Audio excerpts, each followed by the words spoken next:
आइए अब जान लेते हैं बाजार का हाल।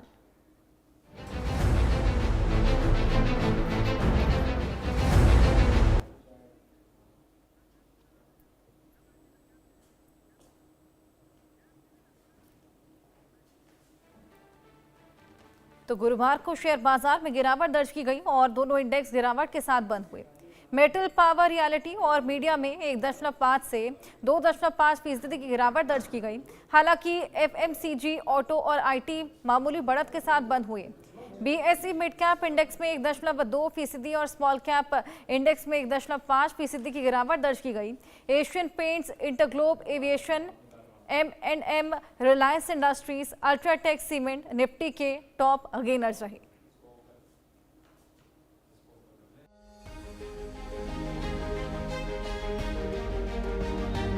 नवंबर को भारतीय शेयर बाजार में गिरावट देखने को मिली।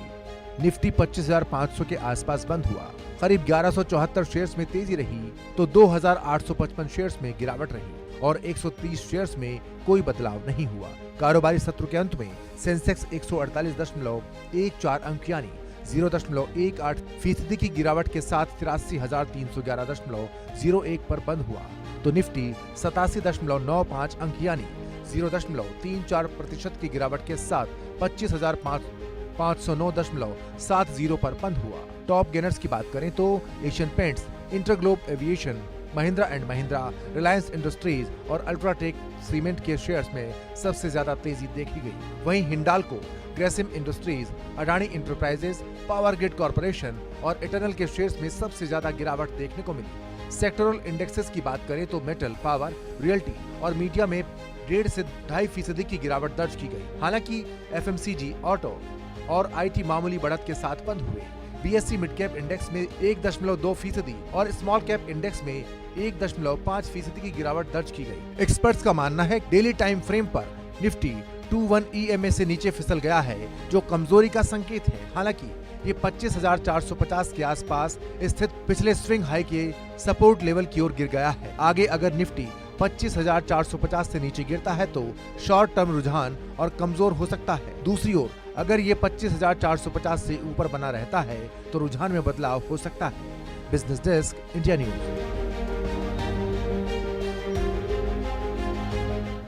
चलिए आज के बाजार के हाल, बाजार की चाल जानने की कोशिश करें। आकाश जिंदल जी जो कि अर्थशास्त्री हैं हमारे साथ जुड़े हैं। आकाश जी, क्या लगता है आज कैसे मार्केट का हाल रहने वाला है? जिस तरीके से इंस्टेबिलिटी फिलहाल मार्केट में देखी जा रही है, कभी उतार देखा जाता है, कभी चढ़ाव देखा जाता है।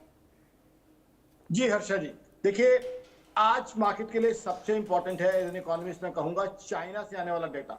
चाइना से बहुत इंपॉर्टेंट डेटा आने वाला है और चाइना दुनिया की सबसे बड़ी इकोनॉमी। ऑलरेडी हमने देखा है यूएस में एआई, आर्टिफिशियल इंटेलिजेंस स्टॉक्स का क्या हाल हुआ है, पूरी ग्लोबल इकोनॉमी पे उसका असर है। अब चाइना ऑलरेडी डिफ्लेशन का शिकार है। डिफ्लेशन, दर्शकों को बता दूं, चाइना में चीजों के दाम कम हो रहे हैं और दर्शकों ये खुशी की बात नहीं है, दर्द की बात है। चाइना में लोगों के पास पैसा ही नहीं है बाजार जाके सामान खरीदने का। चाइना ओवर कैपेसिटी का शिकार है। चाइना में जो है जॉब लॉस बहुत हो रही है, होम बाइंग बहुत कम है, रियल एस्टेट प्राइसेस वहां डाउन जा रही हैं। अब आप मुकाबला कीजिए हिंदुस्तान के साथ। हिंदुस्तान में रियल एस्टेट प्राइसेस देखिए, यमुना एक्सप्रेसवे पे 20 से 25% की तेजी, न्यू चंडीगढ़, मुल्लापुर में 15 से 20% की तेजी। तो हिंदुस्तान की इकोनॉमी की ग्रोथ साफ दिखाई दे रही है चाइना के मुकाबले। बट अब दुनिया की सबसे बड़ी इकोनॉमी यूएस, दुनिया के सेकंड बिगेस्ट इकोनॉमी चाइना, दोनों ही कहीं ना कहीं दिक्कतों का शिकार दिख रहे हैं। यूएस ने जिस तरह के टैरिफ लगाए थे, अब उन टैरिफ का इंपैक्ट यूएस की अपनी इकोनॉमी पे साफ दिखाई दे रहा है। चाहे पीछे शटडाउन रहा हो उनका, या अब जो एक्सपेक्टेशन की जा रही है कि फेड शायद रेट कट ना कर पाए, या यूएस का जॉब डेटा भी जो कि ज्यादा इंप्रेसिव नहीं है।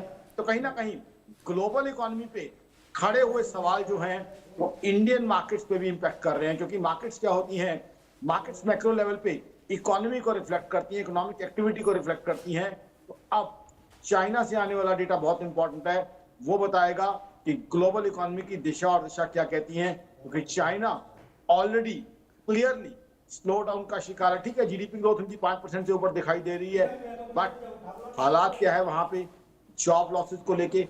चाइना में अब ये कहा जा रहा है कि उनका लॉस्ट डेकेड हो सकता है। लॉस्ट डेकेड का मतलब दर्शकों बता दूं, जापान में जो हालत देखी गई थी 90s और अर्ली 2000 के समय जब जापान में एसेट बबल क्रिएट हुआ था और जापान की इकोनॉमी जो कि कभी सेकंड बिगेस्ट इकोनॉमी थी तब उसकी फॉल हुई थी, वही हालात चाइना की कही जा रही है कि क्या ये कहीं एसेट बबल या लॉस्ट डेकेड तो नहीं बन जाएगा चाइना के लिए। इसका मतलब क्या है? इसका मतलब ये है कि हिंदुस्तान के लिए क्लियर कट अपॉर्चुनिटी दिख रही है, हिंदुस्तान में क्लियरली ग्रोथ दिख रही है।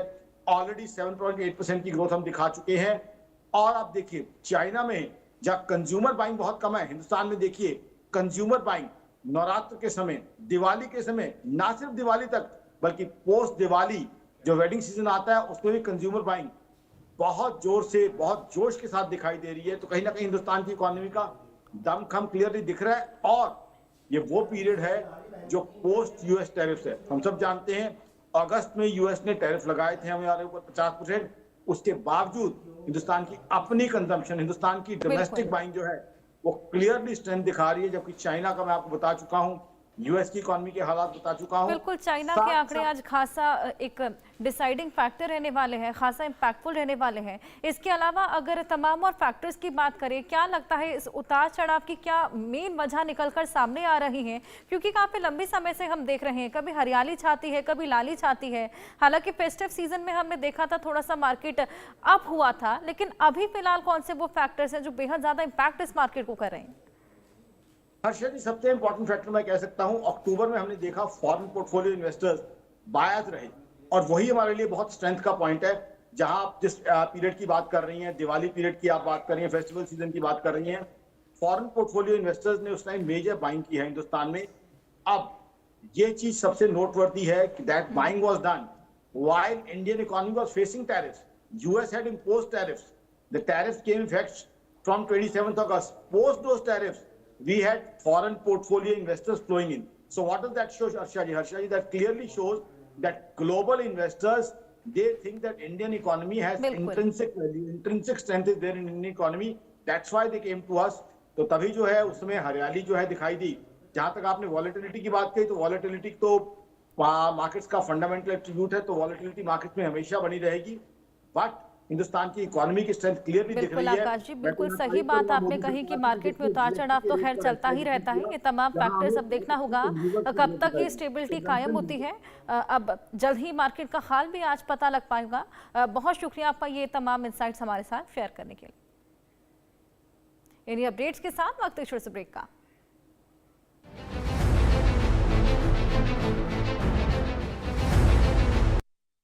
देना